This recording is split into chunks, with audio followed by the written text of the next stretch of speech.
Okay, if you please take a seat, we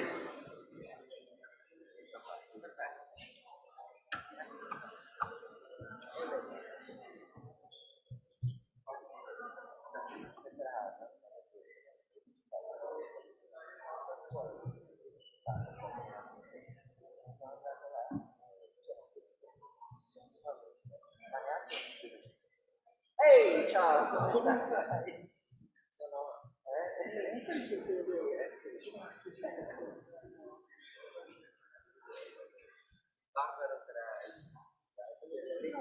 Uno, due.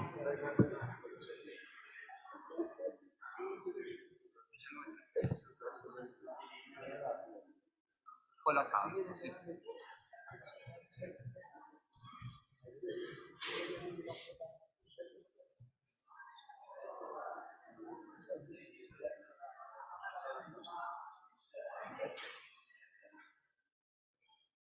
hai il problema? Ok.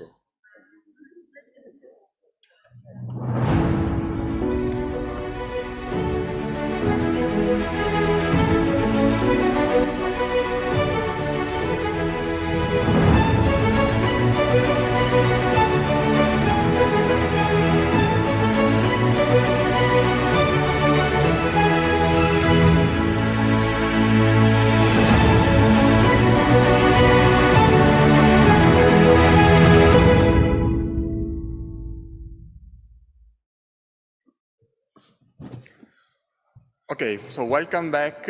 Now we resume with the roundtable on the usefulness of useless thinking. And let me first start calling Prorettore Fabio Zwiner, who is going to greet things.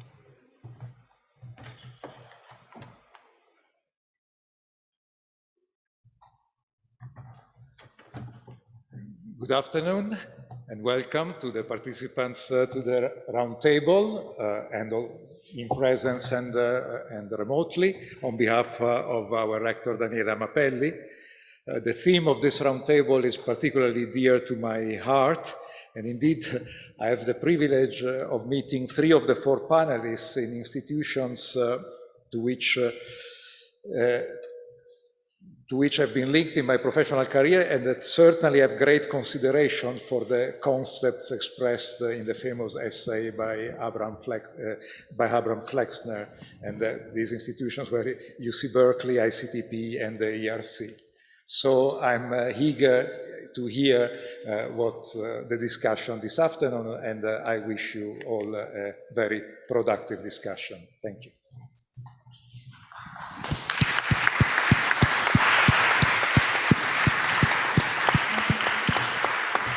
Thank you, Fabio. And now I give the word to the chair of this roundtable, Telmo Chievani, who is a delegate from a university to popularization of science and communication. And I take the opportunity to thank him very much for the support that he's giving us in promoting the events of this week, also for the beautiful editorial of today on Bolive. And thank you, Telmo. Thank you to you, and thank you to all, and welcome. Good afternoon, and welcome to this roundtable, which has, as you have seen, a very paradoxical title. So, the usefulness of useless knowledge. Maybe you remember very well that this is a quotation of a very famous paper published by Abraham Flexner, so the founder of the Institute of Advanced Studies in Princeton. A very old paper published in 1939, before the Second World War, but it's a paper that is still really in our minds, and it's very, very important also for what we mean by research and basic research today. It reminds me also another very important quotation from Vannevar Bush in the United States, that he was the engineer that led the growth of the United States in terms of research and technology. And I remember that Vannevar Bush wrote many times that the most important innovation came from remote and unexpected sources. So they came from unexpected lines of research, not expected. So that's the point. So we are going to discuss about the importance of research focused on deep questions, so curiosity-driven, of course. So basic research, qualitative research, able to produce innovation, but that innovation that is unpredictable, so unexpected.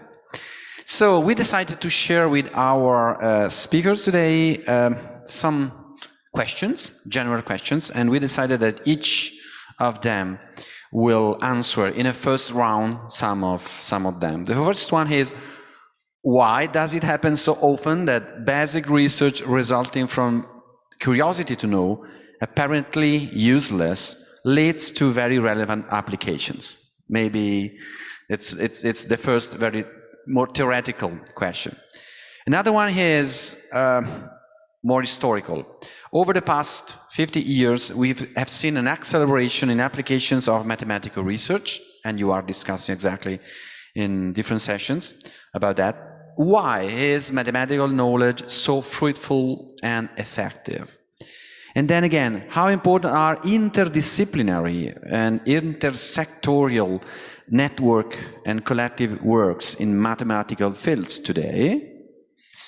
What are the best research policies, public and private, to promote creativity, innovation that lie at the heart of apparently useless basic research? So the policies for the future. And why do companies ask from mathematicians today, and what works and what doesn't work in this partnership between private and public? So big questions. I propose that we can start with Jean-Pierre Bourguignon, Professor Jean-Pierre Bourguignon. In this case, it's very useless to present him, of course, to you, because it's a great French mathematician, and you know, he was the president of the European Mathematical Society, of the Institute of des Hautes Études Scientifiques à Paris, and of course, president of ERC, European Research Council, from 2014 and 2019. So please, we would like to start with you about your opinions and idea about these big questions. And thanks for being here. Thank you very much for the presentation, also for the invitation in this extraordinary occasion and extraordinary location. Well, I think to start with, why does it happen so often that indeed useless knowledge is actually pertinent to become useful? I think maybe the first thing is about knowledge. Because to formulate knowledge, one needs to really come up with the right concept. And actually, the elaboration of concept is a very slow process. And when you look at the way it happens, usually it's absolutely, a concept becomes mostly relevant, not where it is expected to be relevant. And actually, I lectured this afternoon for another conference, so still in this building, on spinners. And the spinners appeared for the first time ever in the hands of a mathematician, the French mathematician, because he was doing a systematic classification. And he found in this classification everything he expected, except something completely unexpected. And of course, since he was doing his job, he just listed. But then later on, as you know, spinners have become absolute critical building blocks of the understanding of physics. But of course, it was not his motivation, and the way it happened, he was just doing his job professionally. And so this is one example where clearly you can think since he was looking at a topic which was clearly identified, but then all of a sudden comes up something you don't expect. And he couldn't do much with it, but he did his job. And so that was a typical example of useless knowledge, except it was professionalism, being able to identify there was something special. So I think it's in general something which I want to stress, that typically for journalists, but also for the public, concepts are something which are basically God-given. There is no intervention of men. When we do, it's exactly wrong. If you look at energy, for example, which is so central today in everyday life, the concept of energy took centuries to be built, and with a lot of mistakes, a lot of dead hands. So it's only through this kind of totally open search that actually you can come up with the relevant things. And my final example, which I want to give, because it's again more or less considered already forgotten. If you look at how the most efficient vaccines have been developed during the pandemic, it was just because people kind of stubbornly look at how the RNA is functioning, how it can be brought to cells, and many people thought it was just a hopeless effort. But in the end, it's what saved millions and billions of people. So I think that's another example where useless knowledge, which is the functioning of mRNA, was turned through the wiseness, cleverness, and also a lot of investment, because then when you go to the next stage, then you have to mobilize millions, if not more.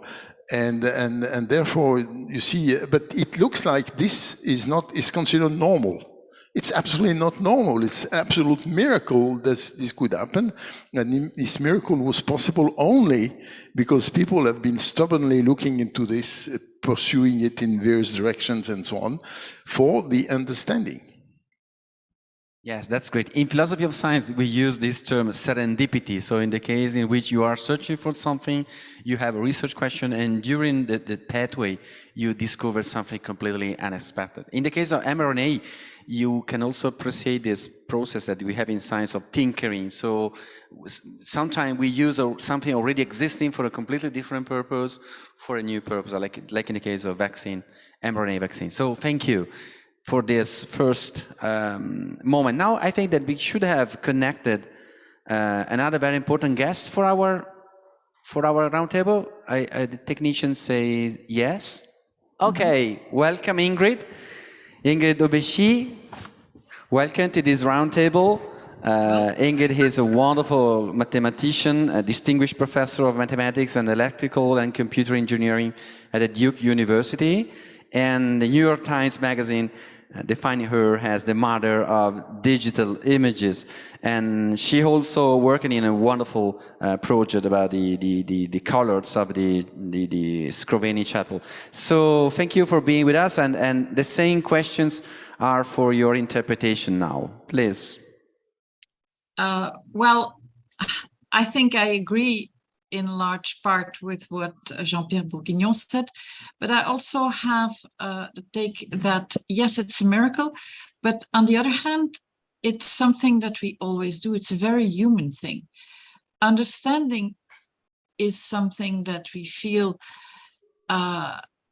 we get when we recognize similarities between different instances that we encounter. So we say, oh, that is really the same thing as that what's going on there.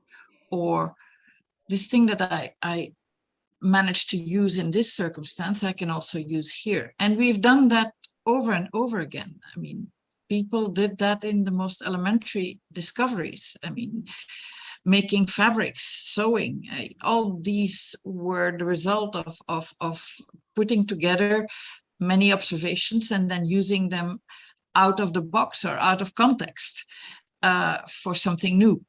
So it's something that's we like doing and we're good at doing. It's a very human thing. And to some extent, even animals do it because they are studied. They have been noted to use tools. So, and it's exhilarating when that happens. So that is, I think, what we experience when we do mathematics. Mathematics is almost the science of doing this, of observing patterns, systematics in one setting, extracting them and naming them so that we have already a framework which makes it easier to then apply it elsewhere. So to me, mathematics is the science of defining things in such a way that you can use them easily elsewhere. Those patterns, those logical connections, those structures. So in that sense, I don't find the unusual effectiveness of mathematics so surprising. I think mathematics is essentially that, the fact that we do that. Yes, and Ingrid, I have another question for you. Which kind of mind do we need in order to detect these patterns? So, and which kind of mind we should educate in order to have more possibility to discover these patterns? Well, I think, I don't know that you need one particular kind of mind. I think we all have this to some extent because most people have something that they become very good at and that they're better at. It might be their hobby, it might be something in relation to their work, it might be a special talent that their family knows of. Oh, when we need this, we have to ask Uncle Fred. And I believe that is because in that pursuit, they saw connections, they saw links that other people did not discern. So I think we should just cultivate a sense of curiosity, a sense of making connections. And there are many, many different ways in which people can do that. And that's one reason why it is so important to encourage many different ways of thinking and many people from many backgrounds, and to cross-fertilize all the time between different people from different backgrounds, people from different cultures, people from different streams of thinking, and have them work together, which was another of your later questions, that collaborations are so important. And Ingrid, in the early stages of your career, did you have some expectation that later you will discover wavelets, so mathematical functions related to the elaboration of information and digital signals, or it was completely outside your expectations?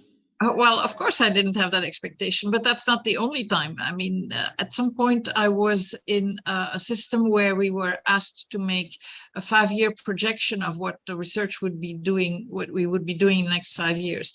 And I always found this very, very strange, because when I looked back, I felt I could predict maybe 1 year ahead. But 5 years ahead, there was nothing I did that I could have been foreseeing to do 5 years earlier. Now, I realize that not everybody works that way. Some people do work on long scale programs that they have several different milestones, and they do know which milestones are several years ahead, and that works too. That's not the way I worked, but I knew that when I was working in mathematical physics and I was learning many beautiful properties of Fourier transforms and how they interplay with many aspects of analysis and physics, I knew that those tools were also useful in signal analysis, and I was interested in exploring those and inverse problems. And I wanted to learn about those. And because I wanted to learn about those, and then I had a background that was different from the engineers who were working on that, I saw things in a different way. And so I had different answers to some questions of interest to them.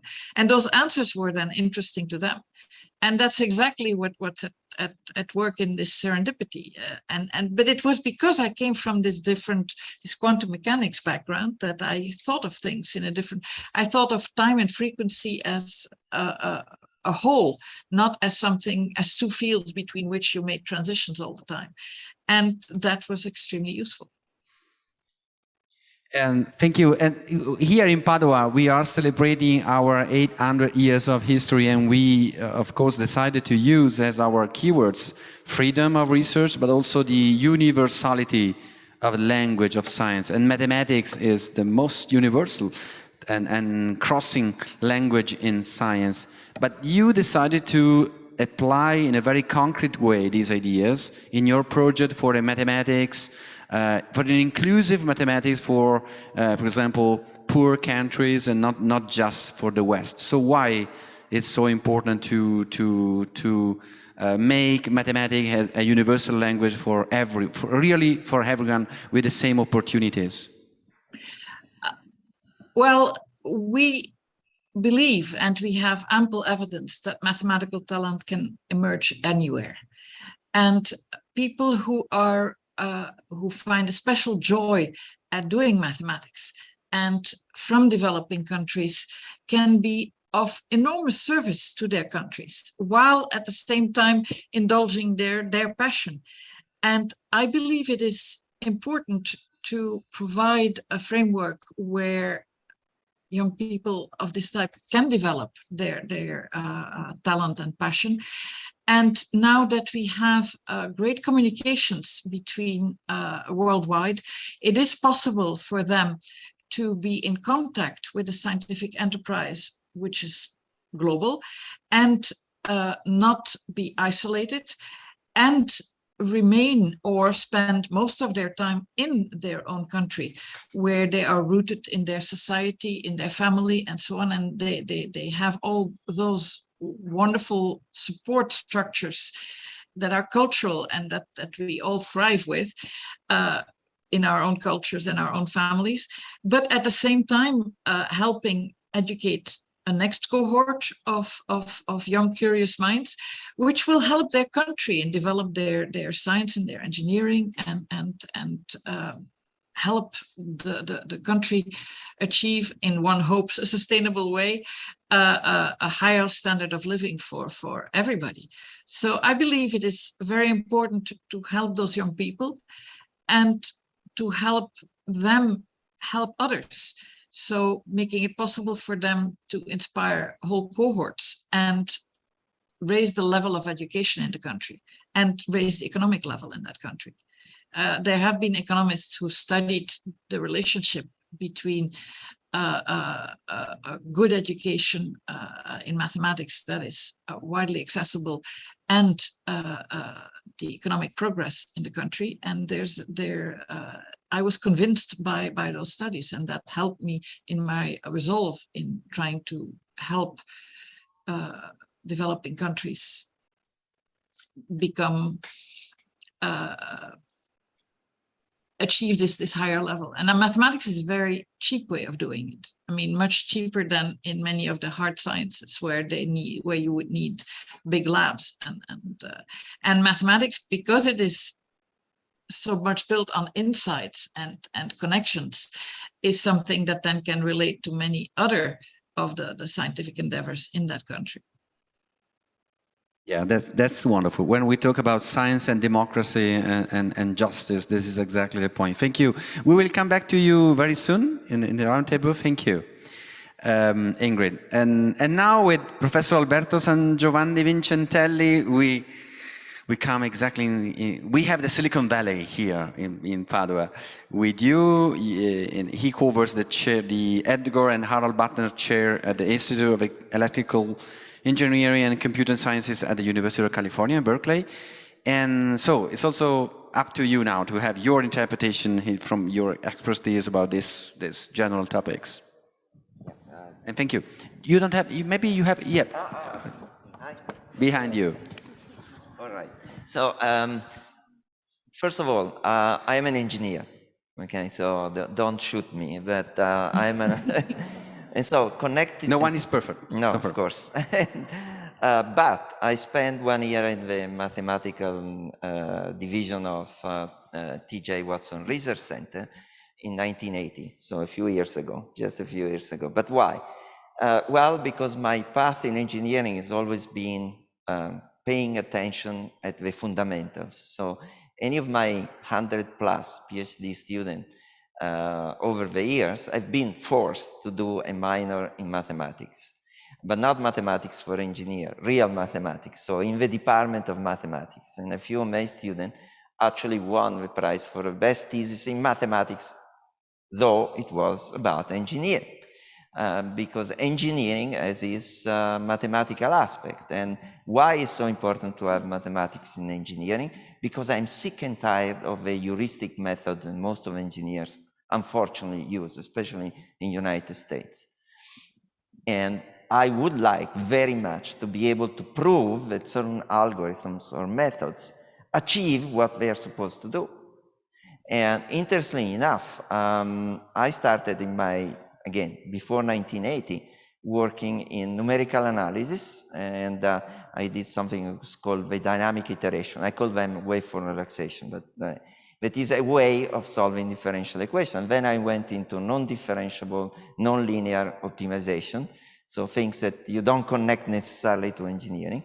But lo and behold, when I went to IBM, all of a sudden I kind of saw that some of the things that I was studying because I was interested in this topic could be applied to what? To design, design of integrated circuit. And so it happened that because we were able to demonstrate the convergence of some algorithm, the optimality of other algorithms, the industry became interested because they could see that there was value in what we were trying to do, and they pushed us to form companies. Okay, so in 1983, we formed a company called Cadence Design System, still alive in NASDAQ, and it's about $50 billion in its market evaluation in NASDAQ. And then in 1987, we formed yet another company, all based on Boolean algebra and the like. And also that had success, is $60 billion on the NASDAQ market. So, mathematics in the end, even though it's used by an engineer, does have an impact. And so when we say useless, I would say not yet useful, okay, instead of useless, because useless is a negative connotation. But the point is that whatever you do that has some foundation, fundamental aspect, is going to be useful one way or another. Wait 100 years, 200 years, 300 years, doesn't matter. It's not yet useful. It will be useful. And in terms of a meta concept, instead of a concept as Françoise was referring to, the meta concept in mathematics is the capability of formulating a problem and demonstrating that the solution that you try to apply to the formulation of the problem has certain properties. Now, the fact that you do mathematics gives you that machinery that is able to do the deed, right? So that you can indeed have an impact in your work. Now, by the way, when we were talking about, you were talking about Vannevar Bush, but there is something that you guys forget, because Vannevar Bush had what was called the Pasteur Quadrant, right? And I'm sure you know, but the Pasteur Quadrant has two axes. One is fundamental understanding, which you can apply to research driven by curiosity, right? The other axis, though, is consideration of use. And so Vannevar placed people in the various quadrants to represent what he meant.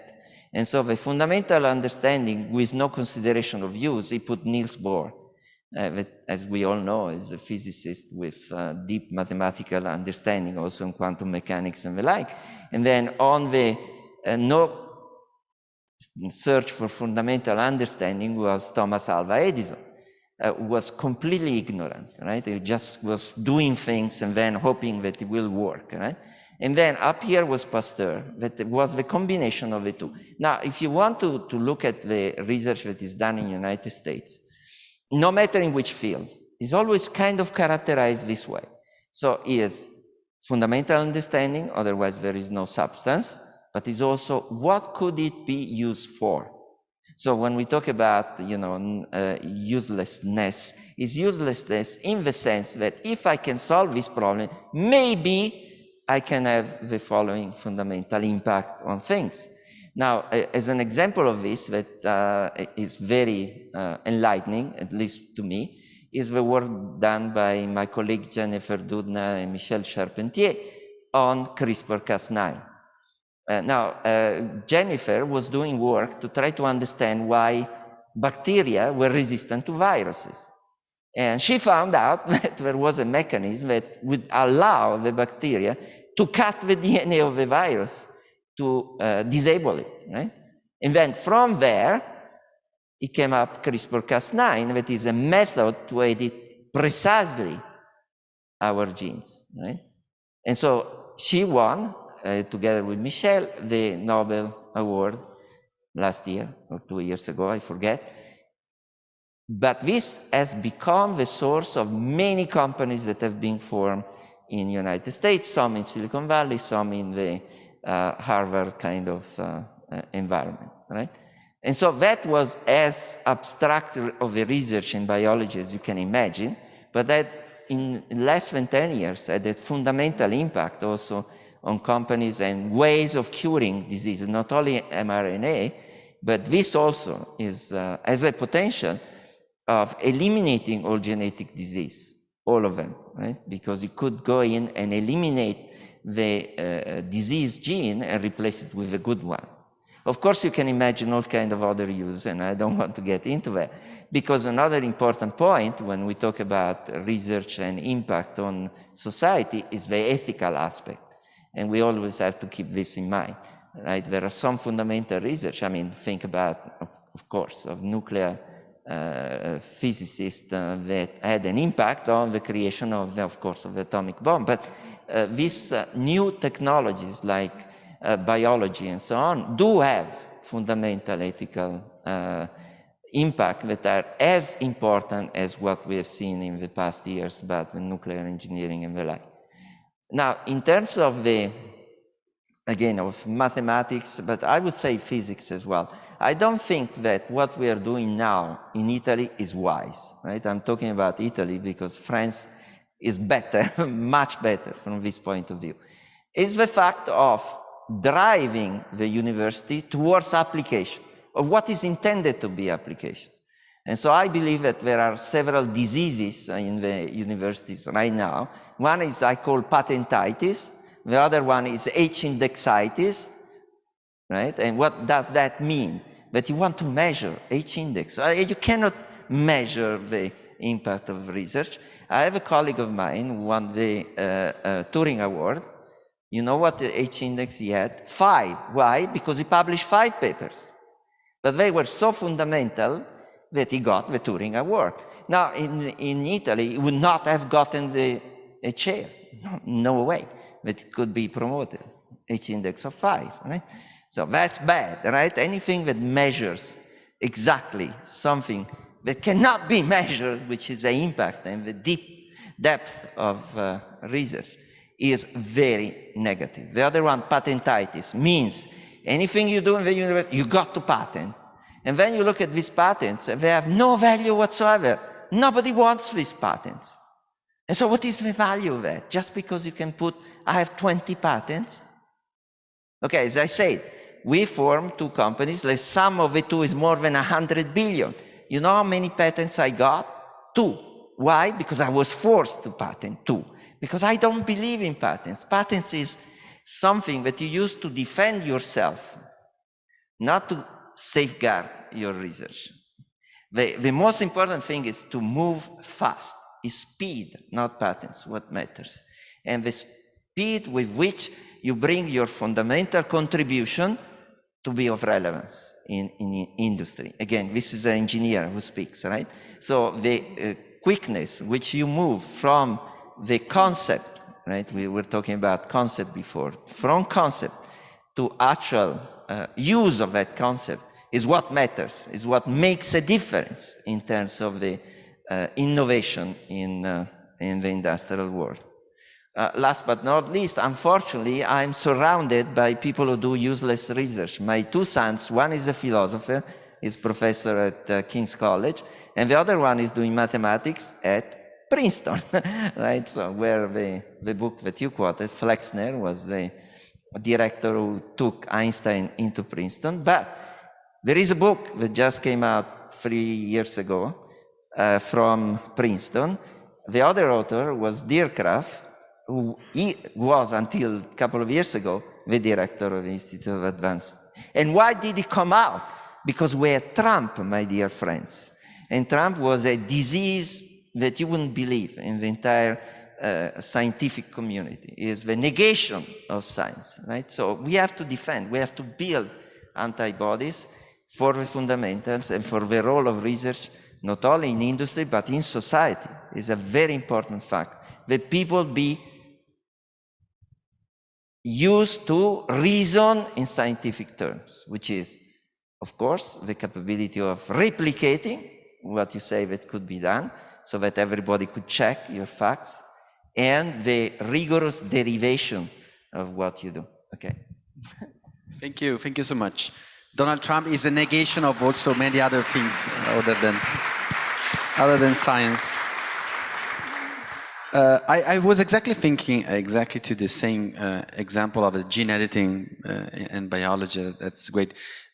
What is also amazing in this case is the disproportion between the initial investment in this research on the immune system of bacteria against viruses and what you see today in terms of companies both quoted in Wall Street and so on. I have a short question that is a curiosity related to the economic side, so then we can come to Paola. That is, Alberto, you are consultant for many big companies, right? Intel, Kawasaki, Sony, IBM, Chrysler, BMW, and so on. We know stories in the past of great companies in funding basic research department with slow research, so no rapidly application needed. Is still true today? That, is it possible also today that you have in United States companies funding basic research in a slow and without the expectation of application in the private sector? Yeah, well, I hope that there is no economist in the room. But one of the things, if you look at what was possible, right? If you look at the companies that did this kind of research, you can count them on your fingertips, right? Bell Labs, IBM, TJ Watson Research Center, and I know it very well. Xerox PARC, the Palo Alto Research Center, and a few others. I'm not so familiar with the medical companies, but this is it, right? Now, look at when this research was funded, when these companies were de facto monopolists, okay? So they had so much power in the market that they had to pay back to society something, right? And of course, what is better than giving back by fostering long-term research, right? So it was an excuse, if you like, for their power in the market. So if you want to have good research, industrial research, you got to have monopolies. Otherwise, there is no way in which companies are going to divert their funding to fundamental research, because there is the stock market, and the stock market looks at the bottom line, right? And so if you are a monopolist, the bottom line is great no matter what. But if you are not a monopolist, and if you look at the present companies that do some reasonable research, long-term reasonable, not super excellent, but reasonable, is Microsoft, Google, and to some extent also Facebook, right? So, well, guess what? In their domains, they are almost monopolists. Guess what, right? History repeats itself over and over again. So if you're looking for companies to finance at interesting rate so that you can have some return, you have to look at monopolies. So we have just two possibilities: great monopolists or public funds. Right? Okay. Well, I mean, it depends. I'm talking about long-term, research, as you pointed out. If you look at shorter-term research, then of course, anybody can do it, as long as the margins are good enough. Now, there is a cancer today in the stock market, which is caused by the push by shareholder activists and all of that to repurchase your stock. So if you have great profits, then they force you to buy your own stock, because by doing that, you reduce the number of outstanding stock, so that the value of the stock of the investor goes up, right? But this doesn't create real deep wealth. The wealth is created if you do new products, right? And new products implies innovation and so on. But in order to do that, you need to use the profits that you make to foster your presence in the market. So that is indeed, of anything, is a cancer that we have to watch out. But I don't know, at some point, Hillary Clinton, during her campaign, said that she was going to forbid companies to buy their own stock. That is one thing that you can try, but then you can still, the activist investor will find another way to get to the same point, right? But definitely is a cancer that we need to be worried about. Thank you. So now we are talking about the economic side of this field. So I give the floor with great pleasure to Paola Corna Pellegrini, CEO of Allianz Partners, with a great career in this field, a mathematician, has training, and also strongly involved in policies for gender equality, diversity, and sustainability. So, Paola, the floor is for you. What's your opinion about these challenges, topics? So, first of all, good morning, everybody, and thank you for inviting me. It's a big challenge for me to speak after all those scientists. I'm not a scientist.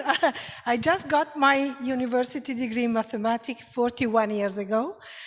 But then through an MBA, I discovered marketing, and therefore my career were all based on, let's say, other experiences, but mathematics and the approach, the methodology, the method, the problem-solving approach, the analytical approach helped me in whole my career. So I have to thank this, and I want to say that for the future generations, because we have now a lack of competencies in not only in digital, generally speaking in STEM, so science, technology, engineering, mathematics, and we as companies have the need to have more people trained and prepared on these subjects. So I want also to give a perspective that these subjects are not only for researchers or for scientists, but are a background, create a background that is really helpful in any career or job you want them to perform.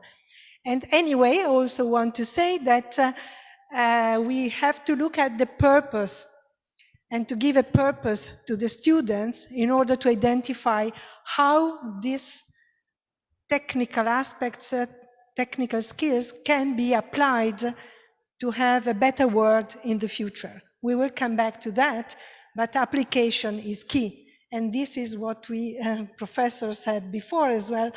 We need to speak about application, and mathematicians should look at the application of all their science in this world. And there are many, many aspects. And I come to some of these aspects that are key in our industry. For example, I worked in many industries. I worked in toiletries, let's say, fast-moving consumer goods, and then in pharmaceutical for 15 years. So what Professor said before resonates to me, and also serendipity. I could also talk about many products that came out from failures and became a big success because we found the way to value the weakness of this, like antibiotic, which were working only in a specific organ, and then this was their strength in the market because they were super safe and not creating addiction. Just to mention one thing that I could leverage in Zambon when I was the CEO of Zambon Pharma. But coming back to the challenges of all the industries now, we are all facing, let's say, opportunities and challenges at the same time. If we are not fast enough to capture the new trends, both in terms of data analytics, data mining, data management, on the one hand, and all the digital transformation of all our companies. In terms of data, data are key. Now there is a say that data is the new oil. And somebody says that this is not true, because if you have too many data, you are paralyzed. And this is also something we have to be scared about. So we need to have data. We have tons of data now. Technology gives us many data, but if we don't organize them in a proper way, we are really paralyzed by the data, or at least we cannot use them to improve our way to do business. If we can organize, collect in a proper way, organize data, store data, and then have from mathematicians the right way to aggregate, to cluster data, to have different, let's say, reporting from the data source we have, then we become more competitive. And competitiveness goes through, for example, is very important for pricing. Above all in the insurance business, pricing is based on data, and more data you have, more data scientists you have, actuarial and from economical standpoint, better you are in pricing, and that means in being at the same time competitive and profitable. Because the key point of insurance is to predict the risk and the frequency and severity of your claims. And you need to have sophisticated mathematical approach to do so. The other point is to profile your consumers or potential customers. And all the companies that were mentioned before are absolutely extraordinarily good in profiling us. We know, because as soon as you Google something in the net, in the internet, you then receive a proposal of to buy something or to go for other researches in the internet. But if we use this without being, of course, overwhelmed by that, but use that as a company, you can offer the best products, the best services to your potential targets. And in terms of digital transformation, for example, to digitalize as much as possible our processes means to be more efficient, to be more productive. And this, at the end, is, of course, drives costs down. And this, at the end, gives the opportunity to decrease prices or to give a better service. And on the other hand, digitalization is a really powerful tool to improve the user experience. Because if I'm a traveler and I have an insurer with Allianz Partners and I have the digital app that allows me to be geolocalized wherever I'm in the world, then when I call, and maybe I cannot call by phone, but I have the data connection, I can give my position, and our people and means that we can send to him or her to solve the problem in the location they found in US or in Vietnam or in China, it's at the best because we can geolocalize and we can meet the person more easily. So this is just to give concrete examples how digitalization can really improve the user experience and safety. And of course, there are many other examples. For example, blockchain can be a powerful tool in terms of claims management in a way that protect insurance companies from frauds, for example. We could immediately refund a person who has lost the flight or who has the flight has been delayed if we are connected directly and we are sure that the information we get is the true one, and we can immediately refund our client, and the client has the money to buy a new ticket, for example. So concrete examples how to apply is the way application of mathematics or digital transformation can really improve. And finally, if we think a future world where we will have smart cities, we will have traffic lights which will be handled by algorithms, by managing the traffic and the flow of the cars. And this will improve our experience, the traffic light, but will also improve the environmental impact, because we can manage at best the usage of the vehicles and decrease pollution. And when we will have autonomous vehicles, for example, here the world will change totally, because we will have sensors in the vehicle, sensors in the highway, in the route, and those will be managed through algorithms that have to, of course, use many data and have to take into account many situations. And of course, ethics will be key, because the algorithm will have to choose if I have to go against a person or against, I don't know, a pillar or something which is anyway same size, maybe, but more dangerous for the car.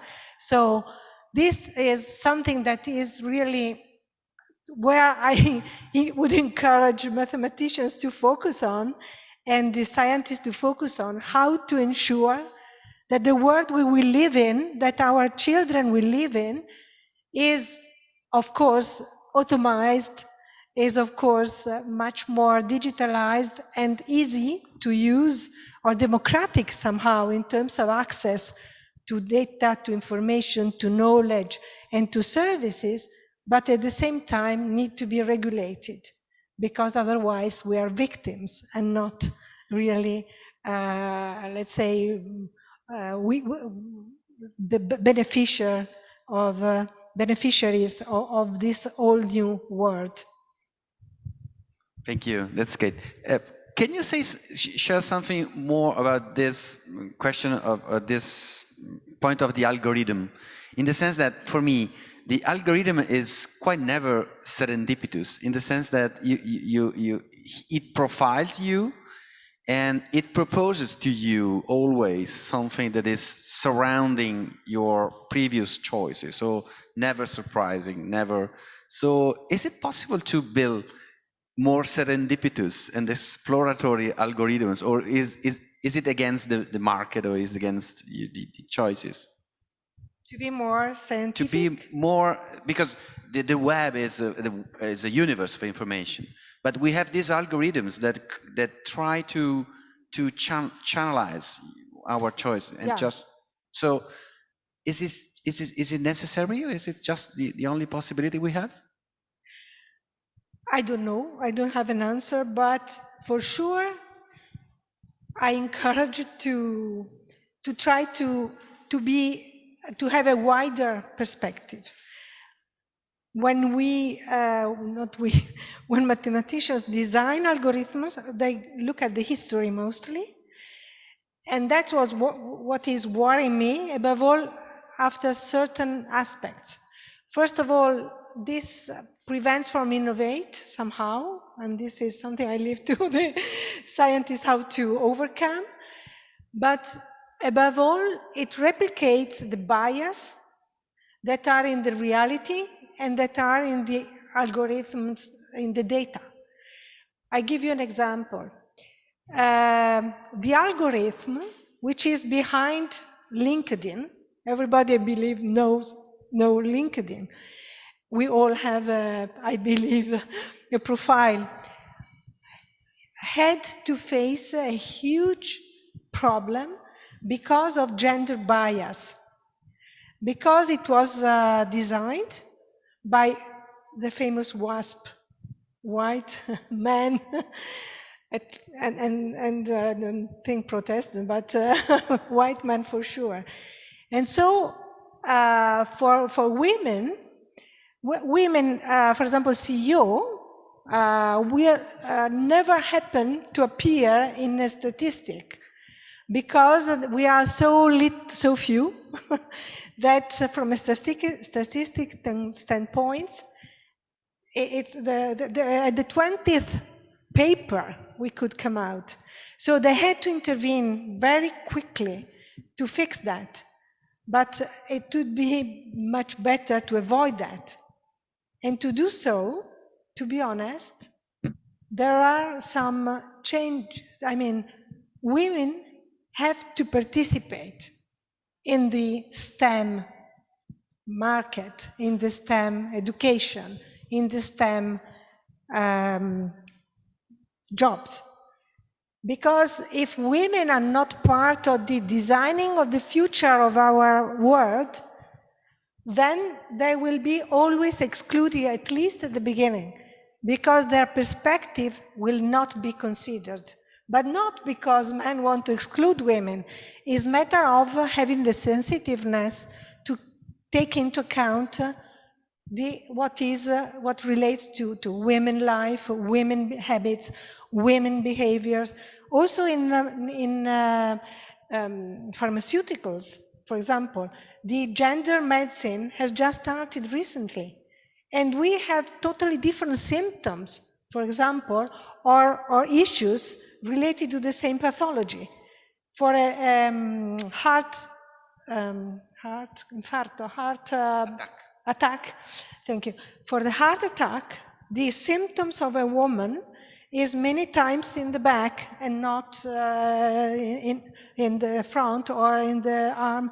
And so also all the digital solutions, applications for self-diagnosis didn't take that into account at the beginning.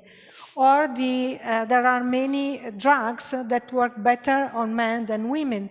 So the research should be split between men and women with the statistically significance in the two targets. Clear, thank you. So now, moving to the future. Moving to the future challenges. I have a question for Professor Jean-Pierre Bourguignon, a great curiosity that I have. It seems to me that we are facing something paradoxical because we know that serendipity, basic research are unpredictable, okay? So it means that it's impossible to plan it. It's impossible to have a planning of basic research. So what are the best policies in order to at least promote basic research? So what are the ecological, social conditions that could promote more serendipitous, more creative, and more innovative research, according to your experience? Well, there are two aspects to that. One, you started to touch upon it, which is policies. And actually, necessarily they are policies, because at some point you have to spend money, either as a state or as a company, and therefore you have to allocate resources, and you need mechanism. And very often, if you look at public money, the people who decide on the money are people from the political world, and for them, at least in democracies, what is important is to be re-elected. So it means that the horizon is well set. It's the next election. And I must say that I fully understand the rule, but we have to go beyond that. Because in particular, a number of the challenges for which science will be inevitable, or the extensive use of science will be inevitable, are challenges which really require a long-term effort, also mobilizing new resources, new capacities, and of course to achieve that cannot be achieved within one mandate of anybody. So we will need let's talk about democratic countries for the moment, that actually we manage to convince that in some issues the usual policy, at least it's the one which is usually practiced in France, that if a new team comes, the first thing they do is to claim that what the ones have done before is completely wrong. And there could be some wrong things, but I don't believe everything is wrong. So you need to obtain that people agree that there are some things on which maybe with some slight changes, but there is a long-term acceptance of some objectives. So that's for the policies. And then concerning the policies, and I will touch on the second side in a minute. Concerning the policies, one thing which is extremely important is that you let the people who know the best really make the decision. And I think in terms of science, the people who know the best are the scientists.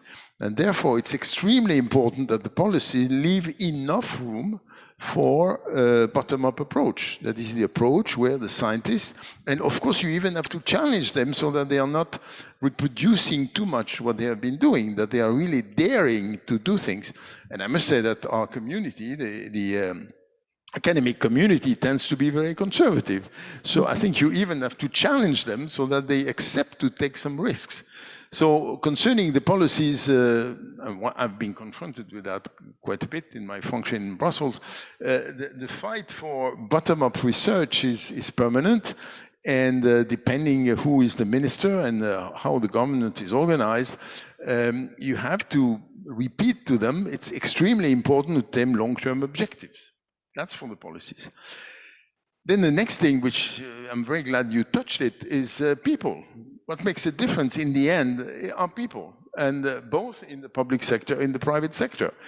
And I think the best managers of company are people who know, who value the quality of their staff very much, because that's what makes a difference. And so now the key point is to give to the next generation the prospect that if they are interested, if they have shown some capacity, they will have some possibility of really engage themselves into research or engage themselves into new adventures, and that they are not just saying, oh, nothing is possible, so I just go back to the simplest objective that I can grab, and that's it. You need to get the next generation to dream. You need to get the next generation to be ambitious. And for that, you have to show them that there are possibilities, that there are opportunities. And you have to create these opportunities and to challenge them at the same time. I mean, the young people, one thing which I've seen in France to an extent which really kills me is the fact that, well, people are not succeeding, so just diminish the standards. But that's just absolutely wrong. Young people do sport not just to diminish the standards. They do sport because it's challenging. And they know that if they don't make efforts, they are not going to be successful. So I think, of course, you have to help people, to accompany people in the right way so that they can achieve high standards. But the idea of lowering the standards has never been the solution to solve the problems. You have to be ambitious. And of course, you have to make it possible. So I think this is also another thing which in recent years definitely has not been the policies followed in our countries, exactly to the opposite of China has been doing at an extraordinary extent. The figure I keep repeating, because of course China has been investing huge amounts of money into research. And you know, the budget for basic research in China increases by 7% per year. So I don't know for Italy, but I know for France, we are just very, very, very far from that. I know for Italy it was bad for quite some time, so maybe it's getting better. But the key figure I want to recall is that if you look at the most cited, 1% most cited papers, the China had a 1% share in 2000. Now the share of China is 21%. So it means that not only they have put money, but they have increased the quality tremendously. So that's what makes a difference. And I see this in my field, in mathematics now. A huge proportion of the best young people, they are Chinese. I lectured this afternoon, and about 2/3 of all the papers I quoted were by Chinese mathematicians. And so this is something we have to get used to, but also to recognize that this didn't happen randomly. It was the result of a systematic policy, which of course can be interfered with some other consideration. But still, I think to give the opportunities for young people is absolutely decisive for Europe to be competitive, for example. And for the moment, there are very few countries where this is available. And I think this has to change. And in particular, the pandemic has created a movement among young people saying, wow, I don't see any prospect for my future, then I'll just quit. And I've been actually flooded by messages by people from many different disciplines, from many different countries in Europe, writing to me saying, all my PhD students are leaving. They are not going to go for a postdoc. They feel that there is no future for them, so they do something else. And of course, if they go to a company where many companies want to hire qualified people, then also the salary will be better than if they stay in academia. So if you combine the lack of perspective and the certitude that your salary is going to be not great, then it could turn into a disaster. So I think this has become a very, very important issue. And for the future, as you know, with the very uncertain future we are going to face because of geopolitical reasons, and probably the significant increase in military expenses which will come, I think we really should be worried. So I think concerning the future, we have to look for two things, which is policies and really people. And if we miss one of the two, we're going to miss the whole thing. Yeah, that's very important. We have, unfortunately, the same worrying data about young people in Italy too. Yes, but the depressive mood that they have after the pandemic. And about China. So, in your view, what is the best strategy that Europe, so that the European Union, should implement in order to reply to this very aggressive strategy from other geopolitical powers? Well, I think in the case of Europe, you see first of all, one thing which I could witness is the extraordinary diversity of the systems in Europe. And so if you look at it from one angle, you feel this is a handicap.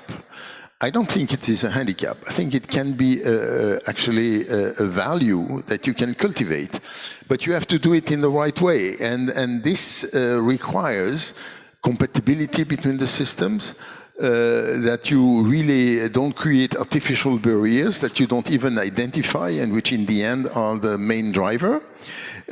And also you have to make sure that really the resources go to the people who are going to use it, who will be the most ambitious. That's why for the ERC, for example, that's really one thing we have been telling the panel members, please take risk, look at the most ambitious project, because that's what's going to make a difference in the long term.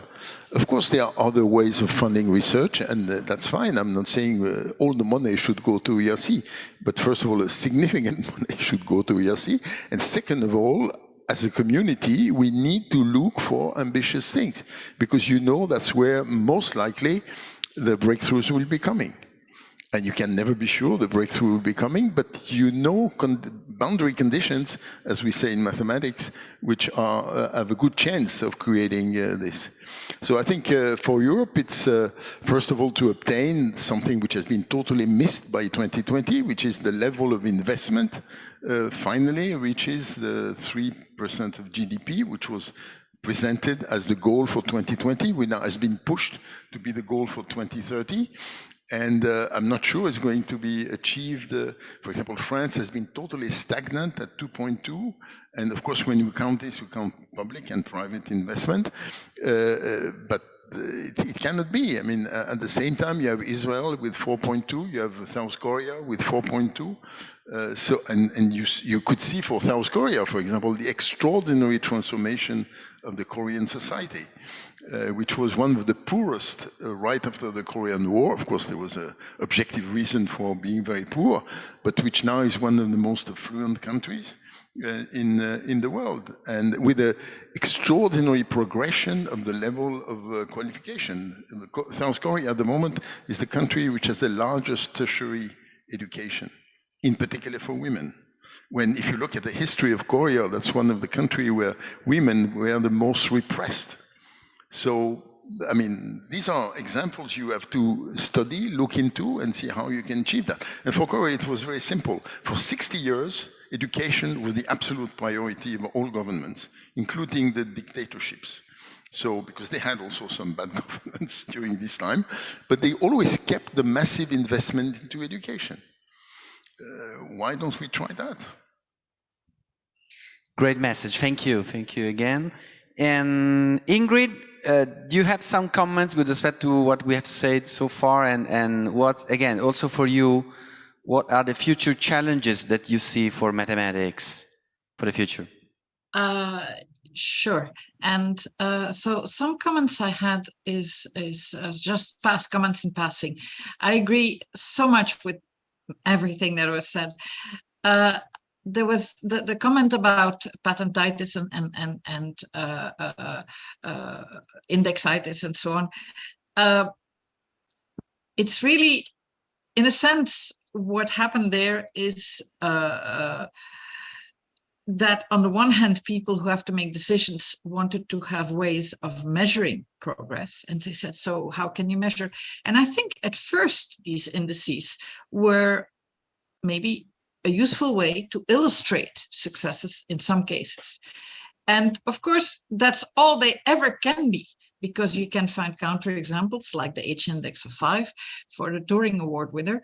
And in mathematics, we can have many such examples, because many people who do very impactful research don't publish enormous amounts of papers. But it does measure something. The problem is always that it becomes enshrined as the way of measuring, because as soon as something becomes enshrined as that way, people start gaming it, and then it becomes even less useful. And then, but that to me is an illustration of something that is characteristic of human societies. We like to try to find structures and rules and so on, and then to make a rule of this is the way you will decide that. And as soon as you do that, you have lost the game, because things are dynamic. There is never, you cannot think of these problems as solved once and for all, these ways of estimating or evaluating and so on, because your way of estimating it becomes part of the structure, and that changes the game. And so I always think that all these questions, the analogy I use is the bicycle. With a bicycle, you cannot get anywhere if you are not willing to deal with the instabilities of riding a bicycle. To get to move, you need to constantly balance things. You can see that by the fact that if you go with a bicycle in a rigid, in the tram rails, you fall. It's because you have no longer that degree of freedom of moving. So we have to be aware of the fact that, yes, we want to evaluate things, but no, we should not make fixed rules, because they become obsolete very quickly, because they change the system. So that's, but I like this idea of being dynamical. I mean, because it means that the creativity enters again. That's the same thing as how can we get serendipity into these search engines when they give us answer. I never answer anything about, did you like this movie, did you, and so on. I don't want them to have more data than they already have about me. I want to be surprised more than be guided in channels towards certain products. But about the future, I do think education is extremely important. I also do think that it's extremely important that we encourage people to work together and to do unusual things that are not quite the patterns of before. And I think people spontaneously will want to do that, because that's our history. We've always wanted to do that. We invented so many things through our cultures and our history and in all different nations on Earth, and we will continue to want to do that. It needs to be. Some people invent terrible things, so there needs to be some oversight. There needs to be a lot of bottom-up ideas need to be allowed to percolate, but indeed there needs to be some evaluation of what are the most productive directions. But I do hope that we will find ways to do this productively and sustainably, and we have to raise to the challenges that are posed by our present society and in many ways. I mean, the environment, the global warming, also the impact of algorithms on social behaviors. But I'm fundamentally a big optimist. Mathematics has made me optimistic. So I do hope, and I think with everybody in your audience and listening to this, that we will work towards finding good ways of making this all filter out. Thank you so much, Ingrid. Thank you for all the audience here. So I think that some messages are emerging as convergent. So, for example, that big data are not enough, maybe, because we need mathematicians with good questions, right? Mm-hmm. So Alberto, also for you, the conclusions about the future. So what, in your perspective from California, what are the future challenges that we are facing? Well, there are so many, but I would like to point out some of the things that have been said about funding and policies. Now, one of the things that I notice is that, again, connecting to people, is that the review process as it is now is flawed. Review for grants, review for papers, review for careers of people. Why is it flawed? Because let's take the example of the Chinese papers that are 20% the most cited papers. Today, just before coming here, we had a meeting of the committee to give a best paper award in IEEE journal, right? And so guess what? The most cited papers were all Chinese. And then I said, okay, let me take a look, which is an important point. Let me take a look. So numbers don't tell the truth. So I look at these papers, and guess what? 90% of the citations were from the Chinese community, right? 10% only from Europe and United States. When I look at the content of the paper, it's just boiled water, right? And so you have plenty of this paper in the 20% most cited papers, because that's the way the system works also in China. I got, of course, to evaluate professors in China to be promoted. And guess what? They use H-index, and so you game the system. And so you don't favor the real value of the person, you look at numbers, because you have no courage of taking decision. Everybody's trying to push the responsibility to somebody else. ERC, for example. I was a reviewer for ERC. I was a reviewer for European contracts and the like. And guess what? There are so few people of the real scientific community that do that work because it's a pain in the neck. And after you have done it 20 times, you don't want to hear about it anymore. And so who is doing the reviews? Bureaucrats. I mean, there are these companies whose goal is to help people to write proposals and to evaluate the proposals. And what do? They go like a rubber stamp. They look, okay, do they have this statement? Yes, point. They don't have it. 0 point.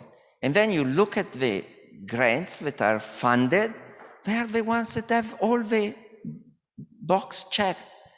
In one case, I really screamed my lungs out because I say, it is impossible. This research proposal is really good. It didn't check 2 boxes. These other proposals are miserable. They check all the boxes, they get funded. This doesn't get funded. Why?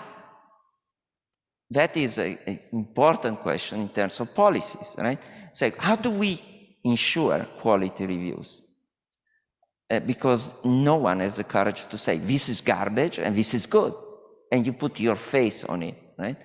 But unfortunately, or fortunately, it depends, peer reviews is,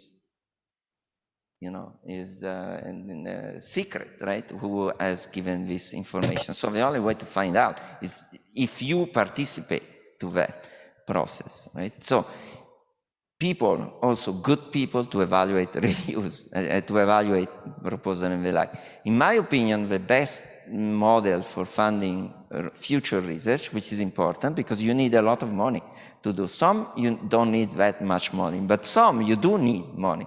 Think about quantum computers and the like. The DARPA model in the old times was based all on people, again, value of people. So they said, okay, the future is important to interconnect computers, right? So the internet at some point was called ARPANET, and then it became DARPANET, and then it became internet. But at the beginning was all DARPA that was paying for the interconnection of computers. How did that get done? Because DARPA had a deep pocket, and they funded the best research group, and they funded University of Illinois, Stanford, Berkeley, MIT, some of the research lab of the government to be connected among themselves so that we could find the way of making it work for everybody. But it goes towards lots of money, targeted money. They didn't give it to University of Cincinnati, they gave it to the big institution. You may say, you replicate again the model of the people who have fame and and you don't favor the growth of young people. Yes and no. There are also grants that favor the young people, and I would venture to say that instead of reducing the amount of funding, spreading the funding equally among people, what you should do is try to identify the new big researchers along the line. Now, the other thing that I hate about the United States, I must say, is hype. When something comes up and there is some kind of wave coming, like the tsunami, AI, isn't that a tsunami? I mean, geez, you cannot get a dime unless you say that you use machine learning to do anything, right? Machine learning to cleaning your shoes, grant. Machine learning to do the best risotto, grant, right? And you say, well, I would like to study this fundamental issue in mathematics, no grant. Where is machine learning? You don't have machine learning in your proposal, right? So this is horrible because there is all this hype. Every time there is a hype, there is a boom, downturn, when nobody gets any more money, right? And which is a waste because maybe something there is to save, but there is a counter wave, right? So talking about the algorithm and what the problem is there and the deep question, right? Because it's always this thing about correlation. I mean, people look at data and they try to correlate, right? So if you bought shoes yesterday, I'm going to provide you a list of shoes. The next research you do, you say, I would like to know about quantum computing. And you say, okay, there is this shoes by this. I asked quantum computing, not shoes. And because it's based on what you have done the day before. I mean, this is an extreme case. No, don't believe that that's what happens. But the key point is that you have always to balance the search from the data, because the data, of course, data are important, right? And physics, mathematics, data is important, no question about it. But what you should try to find is causation, and causation you have to think. I mean, what the data tell you are not necessarily the deep truth. So you have to abstract what the data tells you to find the real causation. So when you talk about women and so on, why is that a problem? Because they correlate, They say there are 200,000 men with a heart attack, and they all have it here, right? And, oh, by the way, there are 5 women that have it here, right? 200,000 versus 5, done deal, right? But what is the causation? How does the pain reflect on the body? And then that is the causation. So maybe because the anatomy of a woman is different from the anatomy of a man, you can find where the pain is felt. That is the use of data with intelligence to understand what is the causal relationship, not the correlation, the causal relationship. And that is what I think should be done. And that's where mathematics, of course, has a big role to play. Right? Thank you, very clear. Great, thank you so much. And Paula, so it's up to you to propose to us some challenges for the future, and I also to discuss some detail about the history of Zambon, because I'm curious about, in the case of Zambon and antibiotic, who understood that it was a promising serendipity, and what happened in the case of that discovery? I would start from Zambon case. So there was this research which happened before my arrival in Zambon. So I inherited this product, and then I made it a further success, let's say, leveraging on this uniqueness from a marketing standpoint. But the researchers were the one who discovered that this antibiotic was working also in the vescica, I don't know in English, the vescica. Bladder, thank you, sorry. And not working in the other organs, in the rest of the body. So it was a failure, because the antibiotic has to have a broader spectrum. In reality, I don't know exactly who, but among the researchers, I believe together with marketing, said, yes, but if it works only in the bladder, then it means that it's safer. Because one of the key problems of antibiotics is the resistances, which is one of the issues we have in the world now, no? And after COVID even more, because there was an abuse, maybe not needed, of also usage of antibiotics. And having one antibiotic which was specific for cystitis, in that case, made this the big success. And therefore, we launched it focused with a specific positioning, asking the commercial authorization for only this specific indication, which is cystitis in a certain specific case of cystitis.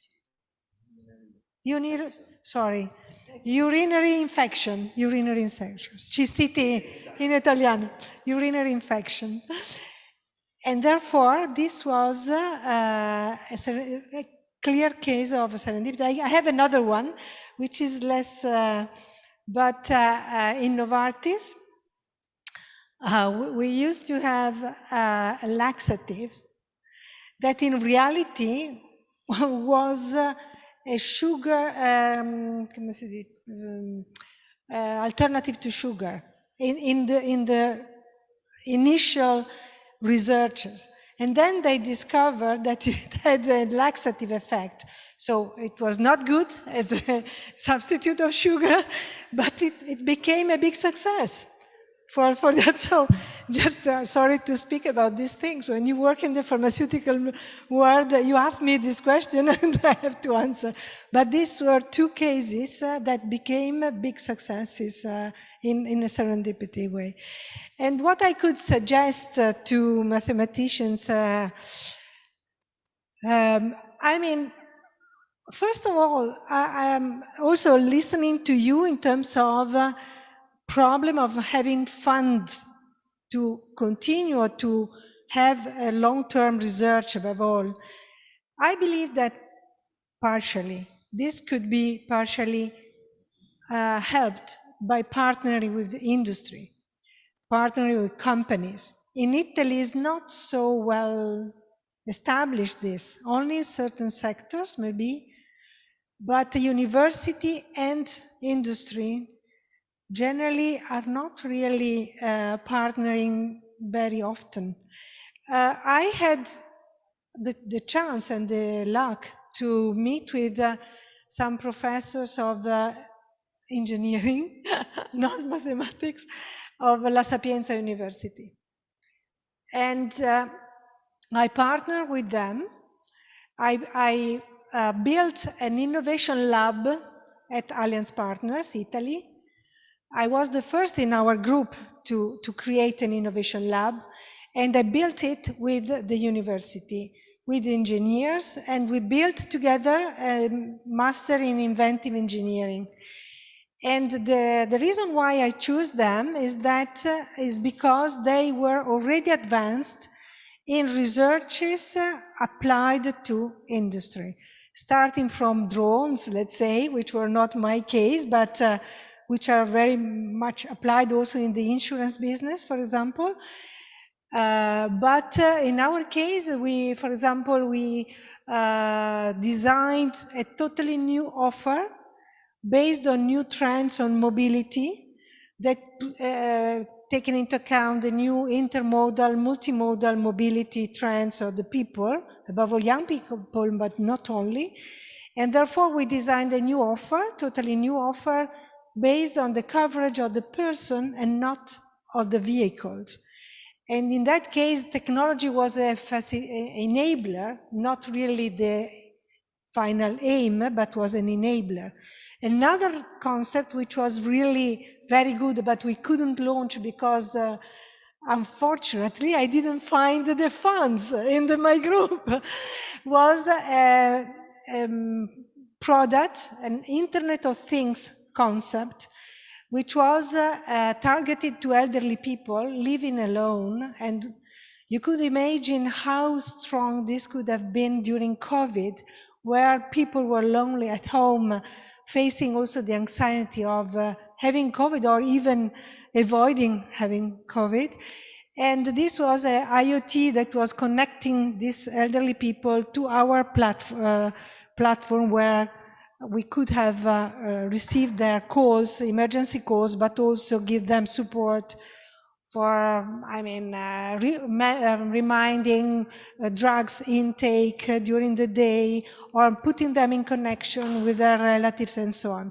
So we designed solutions targeted to customers. And the last message that I want to give is customer considered not only as a consumer, but as a human being with all their needs should be the beginning of any researches for the companies. So if mathematicians, engineers want to support the development of the economy, of the industries, they should partner in understanding the customer needs and, if possible, to predict the future needs. Thank you, Paola. It's time to close. I have to thank so much Fabio and all the colleagues from Mathematician Department, because you gathered a so incredibly high-profile panel. So thank you so much to all our guests. You can thank. Thank you.